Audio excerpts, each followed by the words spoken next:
Récemment en Formule 1, on entend beaucoup les teams principales se plaindre du budget capé. Ça concerne surtout Horner et Binotto, même si Toto Wolff est sur la même longueur d'onde, qui ont été jusqu'à nous dire qu'à cause de ça, ils risquaient de ne pas pouvoir finir la saison ou de ne pas réussir à payer tout le monde. Mais alors, que se passe-t-il? Qu'est-ce que le budget capé et pourquoi cause-t-il des inquiétudes?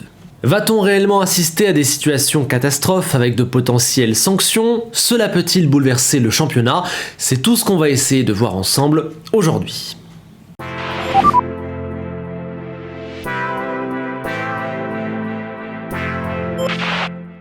Repartons du départ. Depuis l'an dernier, et pour la première fois de son histoire, la Formule 1 met en place un budget capé. Désormais, il y a une limite à l'argent que les équipes peuvent investir dans la Formule 1.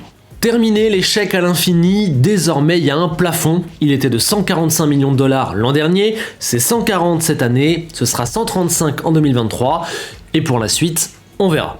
Alors pour être précis, la Formule 1 a rajouté 300 000 dollars par course sprint et 1,2 million parce qu'il y a une course de plus prévue par rapport à l'an dernier. Bref, en gros le cap est à 142 millions de dollars.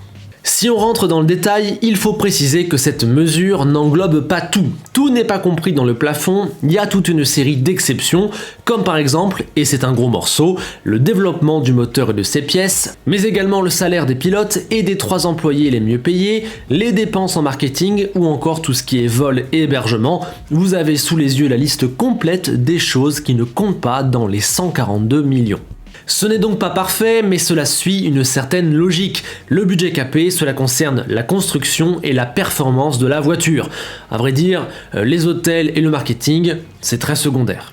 Mais alors, pourquoi ce budget capé existe-t-il? Eh bien, c'est très simple, c'est pour tenter de réduire les immenses inégalités budgétaires qui règnent en Formule 1 et qui, je dirais même, ont toujours régné. À cause de cela, il est absolument évident que seuls les riches peuvent gagner en Formule 1 et ça c'est toujours vérifié, sauf qu'aujourd'hui, la somme à investir pour être compétitif, elle est folle et totalement déloyale. Ça risque de faire fuir beaucoup de monde.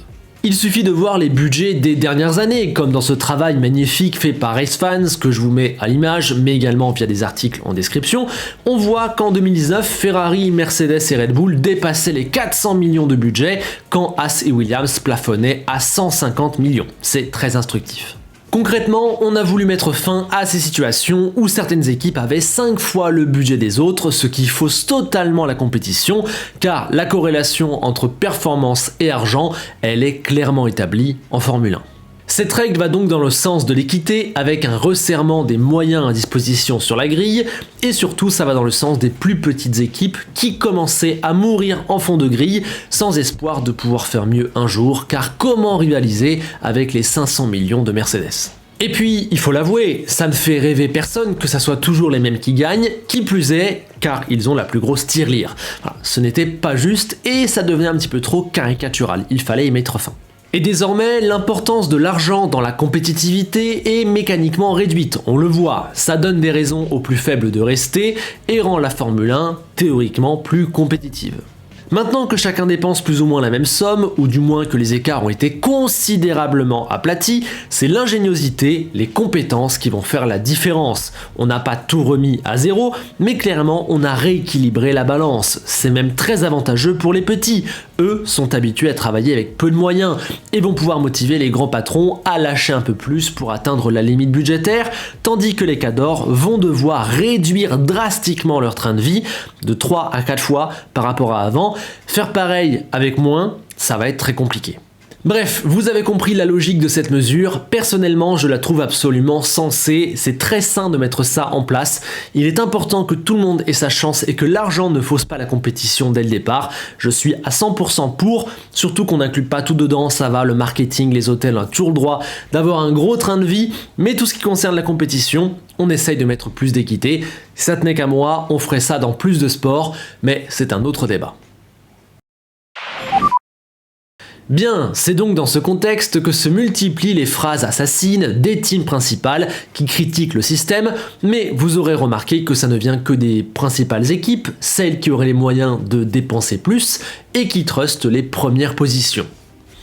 Bizarre. Pour le patron de la Scuderia, je cite, c'est une honte si la F1 est dictée par le cap, rien que ça. Il faut donc, je cite, prendre ses responsabilités et augmenter le budget, un budget que, selon ses propres termes, Ferrari serait en l'état incapable de respecter. Le boss de Red Bull lui tient le même discours, invoquant, je cite, que beaucoup d'équipes vont dépasser le cap et que si on reste comme ça, à ce moment-là, la pertinence de la mesure sera remise en question. Il nous a également fait lâcher une petite larme quand il a indiqué qu'à ce rythme-là, il ne parviendrait pas à tenir jusqu'au bout de la saison, que c'est triste. Bon, en même temps, les autres équipes elles vont y arriver, elles, donc peut-être que c'est ta faute. Et évidemment, tout en se faisant plaindre, ils accusent les autres, du style Red Bull a beaucoup développé, ils ne tiendront pas le budget, ou Ferrari n'arrivera pas à respecter la limite, etc. etc. Bon, concrètement, à quoi est-ce qu'ils sont en train de jouer? Est-ce qu'ils sont réellement inquiets pour le futur de leurs équipes à cause du budget capé, ou est-ce qu'ils essayent de mettre la pression sur la FIA? Eh bien, c'est sûrement un petit peu des deux, c'est de la pure politique, comme la Formule 1 sait bien la produire. À mon sens, les deux équipes ont effectivement énormément dépensé et ont pris quelques libertés de par leur statut d'historique. Il a bien fallu construire une voiture de A à Z, tout reprendre à zéro, tout repenser, arriver prêt et ils sont au sommet de l'affiche, ils ont forcément mis beaucoup de billes sur la table. Ils sont également habitués à dépenser beaucoup plus d'argent que ça. Cette limite de 142 millions, elle les embête clairement. C'est dur pour eux de tenir le cap, vu leurs habitudes, vu leurs moyens, vu la grosseur de leurs entreprises, vu leurs ambitions. C'est clair que c'est très dur pour eux et que ça les embête. On a aussi, et là pour le coup c'est un argument que je trouve plus légitime, une inflation qui est constatée par tous et qui peut être chiffrée aux alentours de 6%, qui mécaniquement fait monter le prix de toutes les dépenses. Bon, de ce point de vue-là, une rallonge pourrait s'entendre, j'y viendrai. Donc oui, Ferrari et Red Bull, mais aussi sûrement Mercedes qui se fait plus discrète vu sa situation sportive, ont peur du cap, sont embêtés par ce cap et ont un train de vie qui est au-dessus des nouveaux standards imposés par la Formule 1. Elle préférait qu'il n'y ait pas ce cap, d'ailleurs Binotto aimerait revenir à 175 millions de cap. Ça marche pas comme ça. Maintenant, je pense également que s'ils le veulent, ils peuvent complètement respecter la limite. Il n'est pas encore trop tard, ils peuvent rentrer dans les clous. On assiste donc selon moi à un jeu de dupes. Horner et Binotto veulent savoir quelle est la sanction qui les attend si jamais ils dépassent la limite budgétaire en fin de saison. Une fois cette pénalité connue, ils arbitreront entre les deux situations. Vaut-il mieux dépasser et prendre la pénalité, quelle qu'elle soit, ou vaut-il mieux rentrer dans les clous? Ils auront le choix. Or, le problème, c'est qu'actuellement, le règlement dit que dépasser, ça peut valoir une simple amende jusqu'à l'exclusion du championnat. S'agirait de préciser parce que c'est quand même pas la même chose. S'il faut payer une amende pour pouvoir dépasser le cap, Horner et Binotto aimeraient bien le savoir car leurs deux équipes ont les moyens de le faire et donc ils le feront. Ils vont du coup dépenser à gogo à partir de maintenant pour tenir le rythme de cette saison effrénée aux avant-postes. En revanche, si à partir d'une certaine somme, des points sont enlevés, ou pire, ils veulent aussi le savoir pour planifier leurs dépenses afin de respecter la règle, ils sont aussi prêts à tout pour obtenir la moindre petite rallonge de quelques millions de dollars, évidemment. En gros, avec toutes leurs déclarations choc et leurs arguments démagos qui ont très peu de sens, ils sont en train de tester la FIA. Tombera-t-elle dans leur piège avec leurs arguments de gros riches? Va-t-elle autoriser une rallonge? Ou aura-t-elle le courage d'être stricte et de les sanctionner et de s'en tenir au cap de 142 millions? C'est tout ce qui se joue actuellement par médias interposés et la FIA doit apporter une réponse forte et claire car c'est tout le déroulé du championnat qui se joue là. Si jamais ils autorisent à payer plus, eh ben ce sera la porte ouverte à toutes les fenêtres. En revanche, s'ils sont stricts, je pense que ça va être très intéressant à suivre. Bon, maintenant je vais donner mon avis clairement. Il serait fortement dommage, voire même absolument scandaleux à mes yeux, que les instances cèdent ou ne soient pas strictes. Une limite a été mise en place, elle est faite pour être respectée. Si on met des pénalités financières en cas de dépassement, selon moi, ça n'a absolument aucun sens. C'est redonner le pouvoir à l'argent, redonner le pouvoir aux plus riches, c'est enlever le bénéfice de la mesure. Ça n'a absolument aucun sens. Perso, même si je trouve ça déjà limite car toutes les équipes s'étaient mis d'accord sur un chiffre et toutes n'ont pas les mêmes moyens, je ne suis pas totalement contre une petite rallonge au vu de l'inflation et du fait que c'est une saison avec une nouvelle réglementation, mais vraiment pas beaucoup. Et après, au-delà d'une certaine somme, pour moi, il faut des pénalités qui se comptent en points perdus au championnat, sinon, je le redis, la mesure n'a absolument aucun sens. Red Bull, Ferrari, mais aussi Mercedes essaient d'exploiter chaque centimètre de zone grise pour essayer d'en tirer profit. Ils utilisent des arguments de mauvaise foi pour passer en force sur ce sujet. Hormis l'inflation, rien n'est vraiment recevable. On avait dit 142 millions dès le début. Tout le monde a eu le même chiffre, tout le monde s'est mis d'accord. Le plafond budgétaire est une nouvelle donnée qu'il faut prendre en compte dans la gestion de la saison. Ceux qui n'arrivent pas à respecter la limite doivent être pénalisés. Point. Si on ne fait pas ça, autant ne pas mettre de cap budgétaire du tout, et ce serait très injuste envers les petites équipes qui elles ne peuvent pas dépasser ce cap et à qui on a dit d'accord en début de saison sur un chiffre.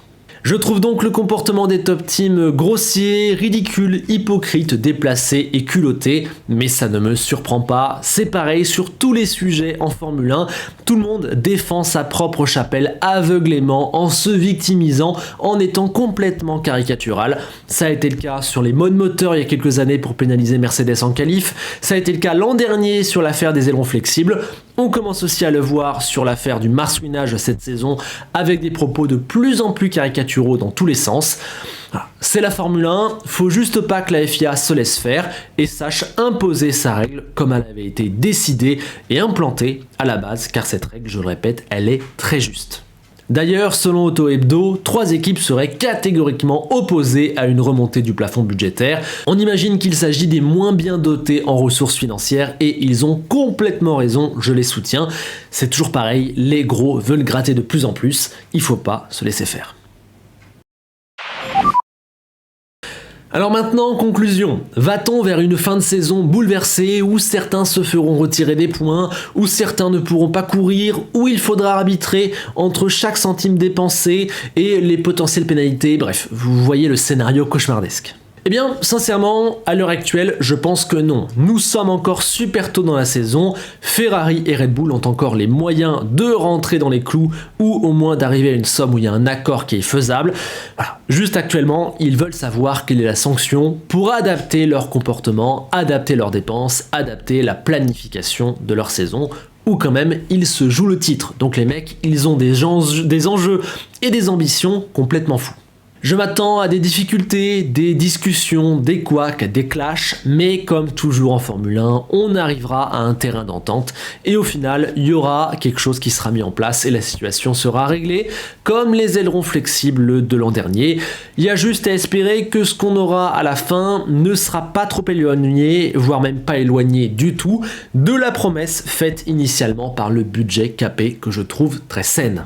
Il ne faut pas céder à l'argent, il faut rester très proche de ces 142 millions de dollars, ne pas aller trop loin.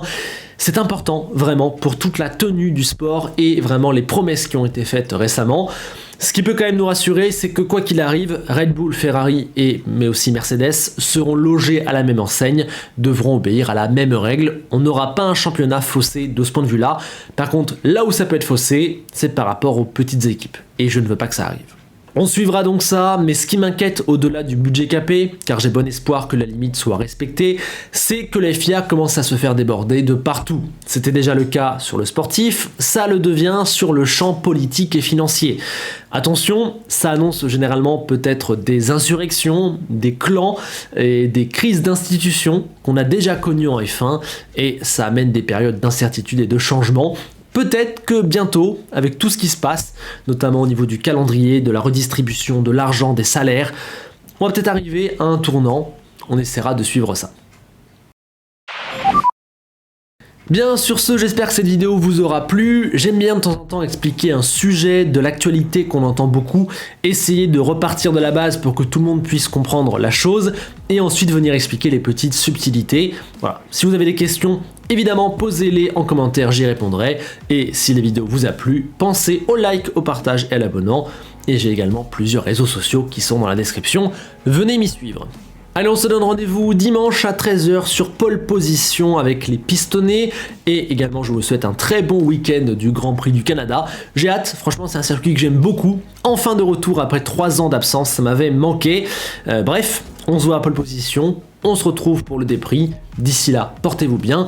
Et je vous rappelle l'adage d'Enzo Ferrari. Budget cap, tu dépasseras. Championnat, tu gagneras. À bientôt.